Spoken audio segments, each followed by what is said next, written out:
Francis Ngannou has just been sent to the saddle realm by Anthony Joshua, and what I think his boxing, this whole boxing escapade for Francis Ngannou, his dream of becoming a world champion is done. I know that sounds harsh, but let me explain to you why this is over, and why I would actually call this a huge success unless you're Francis Ngannou, who I bet's pretty bummed right about now. But keep your chin up, Francis.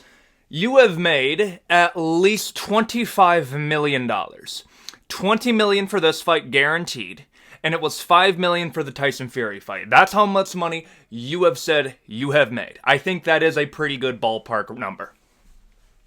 The UFC offered you $5 million to fight Jon Jones. And let's be real here. If you were to lose to Jon, I believe some of the parameters of that contract is that number would have gone down significantly if you weren't champion, just because you already made it hell for the UFC to negotiate with. Business is business. I will thank you, though, because you're the reason that UFC 299 is as stacked as it is, because if by any miracle you did do good against Anthony Joshua, the UFC was going to bury you with the news of UFC 299. Yeah, no, spoiler alert. That is why UFC 299 is as big as it is. Bigger than, I'm just going to say, it's going to be the biggest card of the year. It's going to be bigger than UFC 300. Today, UFC 299 is going to be one of the biggest cards we've ever seen. And a lot of that is because of Francis Ngannou inadvertently. Now, since bro has been absolutely drop-dead KO'd, the UFC is just going to let this footage permeate the internet and let it go viral. Purely because, in Dana White's eyes, it's been proven. What he said was going to happen to Francis Ngannou did happen. He got outclassed by a champion. Like, what happened to him when he was fighting Anthony Joshua should have happened against Tyson Fury. Like, let's not forget that the whole reason that this fight was made in the first place is because he did surprisingly well against Tyson Fury. Like, let's be real. If the Tyson Fury fight was just boring and he gets KO'd halfway through the fight, this fight would have never been made. Honestly, the reason that I believe that this whole boxing experiment's over for Francis is because boxing proved what it wanted to prove. The reason that they gave him Anthony Joshua, the reason they gave him a ranking is, one, they had to give him a ranking because if a beginner in boxing is able to go toe-to-toe with your best heavyweight, it makes boxing as a sport, as an organization, look bad. So they had to. They were obligated to give you a ranking in somebody else that was a champion. Boxing just wanted to prove and wanted to show just where the levels are here. And that's what we saw. We saw an amateur boxer, I'll be real, that is Francis Ngannou, going up against the world champion in Anthony Joshua. Somebody that, according to boxing fans, is just a lesser version of Tyson Fury. So what happened last night is what boxing has always wanted to happen. Francis Ngannou has served his purpose towards boxing. That being to sow the levels between MMA fighters and boxing. Now listen here. I'm gonna be on MMA side here. But like, yeah, no, you're going into a boxing ring. You're going to lose to a boxer. Think of it like this. Doesn't boxing only have like 3 champions in MMA? Like, let's be real. Like, let's look at it that way. They can have their winnings in boxing. We'll keep MMA. Now, what's next? That's partly why I wanted to make this video, because a lot of people are just talking about the actual KO and not what's next. Well, number one, the only boxing match that I could potentially see is one going up against a lesser heavyweight. The best possible option for Francis Ngannou, and this is if an agreement can be reached, would be Deontay Wilder. Because I think Deontay is on his last few fights in boxing. I think even he has said this. So Deontay Wilder versus Francis Ngannou in Africa would go pretty hard, and that would make Francis a lot of money. Now, do I think it would be any different? Absolutely not. I think Deontay Wilder would absolutely starch him. But I don't think that's going to be next for Francis. He's going to have to fight in the PFL. Let's not forget that it wasn't boxing that offered Francis the saving grace. No, it was the PFL. The PFL gave him a contract to fight MMA, and then leaving it open for him to pursue boxing and have kind of the PFL as his backup. He's going to have to fight Renan Ferrira, who just destroyed Ryan Bader. Now that's not saying much, because let's be real here. The PFL also got starched by the entirety of Bellator, except for that one fight. Like, PFL versus Bellator event, all it really proved is just PFL was like the third best. Actually, no. I would say it's PFL, Bellator, 1FC, UFC. That's the levels that it was proved. PFL proved that they are the worst organization. And I do think they are eventually going to go under. I think the $170 million that they were given by Saudi Arabia is going to be absolutely nothing. But Francis Ngannou is going to have to fight somebody in MMA that I believe has power to be competitive. But let's just say this. I don't think it's going to be over for Francis unless he loses to Renan Ferrira. If that happens, now we're done. We are done.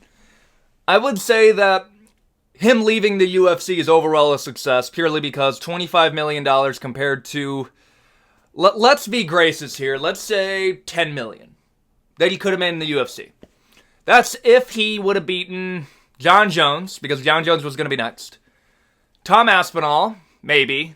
And then we're going to get speculatory Sergey Pavlovich. And that's if he would have won every single one of those fights. That's around $10 million. Or it would have just been a $5 million contract. I don't know I remember $5 million being the contract deal. Either way, less than $25 million. This is a win for Francis, but I would say at what cost, though? Like, there's making money in combat sports, and then there's sacrificing your legacy for it. The fact is Francis Ngannou really could have been in a place where we could have said that he would have been the best heavyweight of all time. He could have beaten Jon Jones. I know some people are saying Jon Jones versus Francis would not have been competitive because look what Jon Jones did to Cyril Gane. All I'm saying is styles make fights. I could see Francis beating Jon Jones. I think Tom Aspinall would also be a very tough fight, but Francis Ngannou is, again, he did well against Tyson Fury. Like, 1 second, the universe makes sense in him getting KO'd by Anthony Joshua in a boxing match. The other second, he's doing stuff that should be in a movie. So I don't know. He would have only have needed 2 more fights, 2 more title defenses to be in the argument for best heavyweight, 3 more fights to be the best heavyweight ever, beating Stipe Miocic's record. But now, understand the UFC is not going to be taking Francis Ngannou back. They just aren't. Because it's a precedent for them as well. What is it so for the UFC if they're going to allow one of their champions to fight out their contract, go in the free agency, go on a little side escapade in boxing, get KO'd by Anthony Joshua, fight for a rival organization, and then come back to the UFC? Understand, Francis Ngannou fighting any UFC fighter that is under contract will never happen because the UFC is not going to allow it. That's how you got the PFL basically begging for a crossover event between the PFL and the UFC, because they know that the numbers that are going to be generated by Francis Ngannou versus whoever they decide to put up against him is going to do significantly less numbers than Jon Jones versus Tom Aspinall, than Francis Ngannou fighting Jon Jones or Tom Aspinall. How many of you are paying for a PFL event? How many of you were paying for Bellator events? Like, even if the talent level was the very same thing, the amount of money that is going to be generated by the UFC compared to everybody else is night and day. 1FC is on streaming platforms because they know they can barely compete in a pay-per-view setting. PFL is signed to ESPN because ESPN doesn't want to give the future of MMA to the UFC. They want to have their hands in a few baskets. The PFL had to be bailed out by Saudi Arabia, and they used that money to buy Bellator, and an organization that was already hemorrhaging money for the past 5 to 8 years.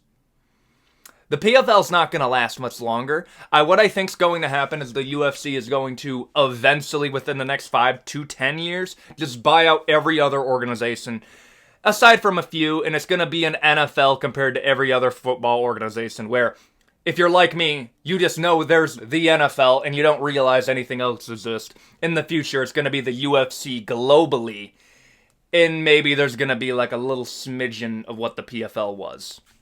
That's what I think's going to happen. I think this whole Francis Ngannou boxing experiment has been a success, unless you're Francis Ngannou. That way your dreams are ruined. You're not going to become a boxing champion. But hey, you made $25 million, and I consider that a win. Just please do not lose to whoever the PFL is going to be putting up against you. If that happens, the UFC is going to be endlessly dunking on you in every single clip that they can find. But there you go, that's going to be a video. I just wanted to have a little yap session in the morning. I got a few more videos that have to come out. I got the MMA Iceberg Part 3 that I'm starting to work on. And we got UFC 299 tonight. So look out for a breakdown. Tell me what you think is going to happen tonight in the comment section down below. And thank you guys for watching. Adios, guys.